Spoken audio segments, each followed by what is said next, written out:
Chapter 6 Tokens of Affection. Resentment began to build in Kiran's heart as she sat, arms crossed on the tree stand, staring into the empty woods. Again, she was given guard duty. She pulled out a hunk of wood and began whittling it down. She glanced every now and then back out to the woods, just in case, on the off chance, something actually happened out there. She had only whittled a few times before, and the results had been poor approximations of her goal at best, but she had to do something, lest she lose her mind. The monotony of constant watches was beginning to wear on her. This time, she thought she'd whittle a bear. She had always liked bears. As she formed the snout of her wooden bear, a quick movement to the northwest caught her attention. She let her carving fall to the ground as she sheathed her knife and drew her bow. She trained her eyes on the area from which the movement had originated, but saw nothing. Unwilling to risk actual danger to their stronghold, she quickly slid to the ground.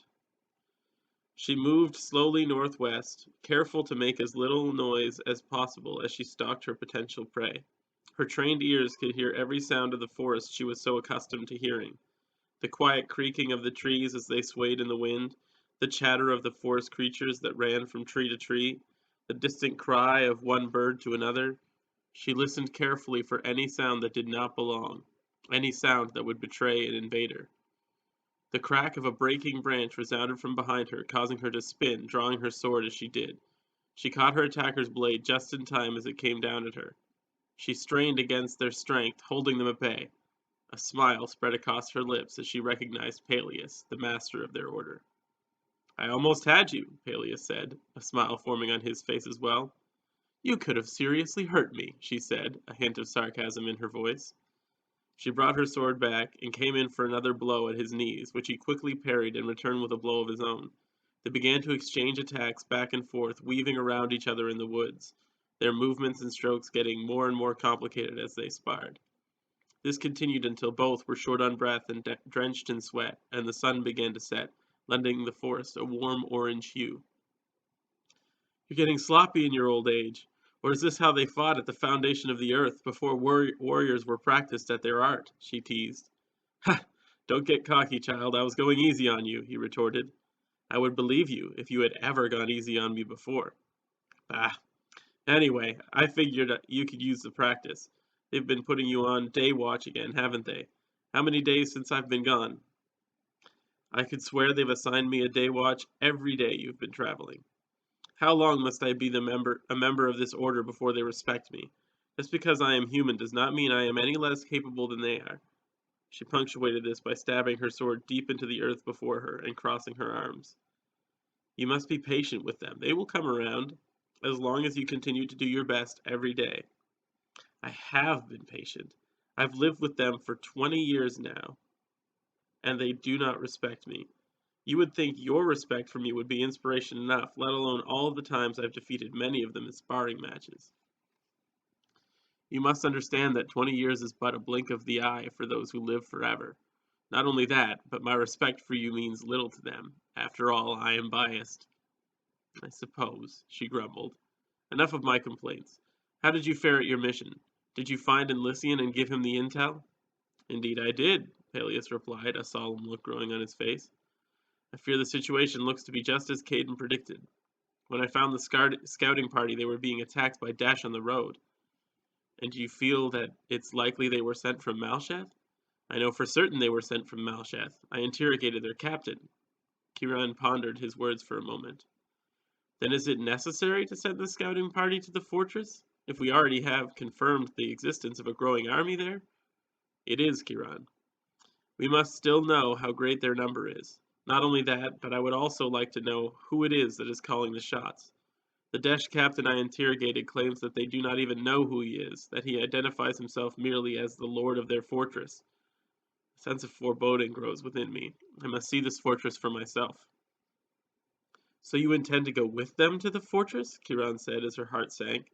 If he left again, that meant more day watches. She could already feel her sanity being compromised by the possibility. "I do, Kiran, though for reasons I cannot explain, the prospect frightens me as none have before. Though I know you were only teasing me, you are right that I am not as young as I once was, and one of these trips I fear I won't return to you." Worry began to creep into Kieran's mind. It was unlike Peleus to talk like this. Though she knew better after all these years, he always carried himself with an unshakable confidence. She had hardly considered the possibility that he would fall to his enemies. He had always seemed so invincible. He survived great wars and fights against near insurmountable odds. It seemed foolish to think that a gathering of Dash would take him down. "You shouldn't talk like that," she said, more worry creeping into her voice than she intended. "You've survived much worse before." "Indeed I have, and I have no reason to think this time will be any different. It occurred to me, though, that it would be foolish not to prepare for the eventuality that I may not come back alive. This is why I wanted you to be here, Kieran, and why I will not take you with me. It is also why I have prepared these gifts for you." Peleus reached into the pockets of his leather armor and pulled out a slender silver chain adorned with the shape of an arrowhead at its center. He moved behind Kieran, and she felt him place the chain gently around her neck, clasping it at the back. He came back around her front, eyeing her lovingly. "You came to me as only a child, rebellious and wandering alone. I raised you for nearly 2 decades since then, and have come to view you as the daughter I never had. In all my wandering and fighting, I never had my own children, but I know that my legacy will live on in you. I trust no one as much as I do you." Kieran felt heat rush to her cheeks and tears forming in her eyes. "It is for that reason that I give you this necklace. It is no mere trinket, but a treasure that I had Elysian enchant for me. If ever I am gravely injured, or worse, this necklace will glow, and cast a light in the direction you must travel to find me." Kieran looked down at the shimmering silver arrowhead hanging around her neck. It seemed so ordinary, and yet she knew that hidden inside was potential magic. The prospect was both awe-inspiring and intimidating. It seemed to her to be both a gift and a burden to bear. "If nothing else, it will ease my mind whenever I see it is not glowing. Thank you," she said softly. "Not only do I want you to have that necklace, but I want you to also have this letter." He held aloft a sealed envelope as he spoke. "Contained within are instructions that must be followed if the worst should happen. Honor me by leaving it shut except in the case that you have confirmed my death." "Peleus, I don't like this," she said, taking the letter and putting it in her pocket. "It is a bad omen to prepare for one's death."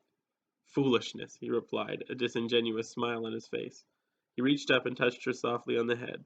"I raised you better than that. Now, I must go meet with my council before heading out again. Like it or not, you must stay on watch until you are relieved." He began to walk away, but stopped only after a few steps. "Oh, and Kieran, in case I don't see you again, I love you. Goodbye." "I love you too, Father." Shock registered on his face for a moment, soon replaced by a beaming smile. She had never called him that before. Don't forget to like, subscribe, comment, all that good stuff. And you can leave a comment down below if you've ever had a father figure or a mother figure that wasn't literally your mother or father. Until next time.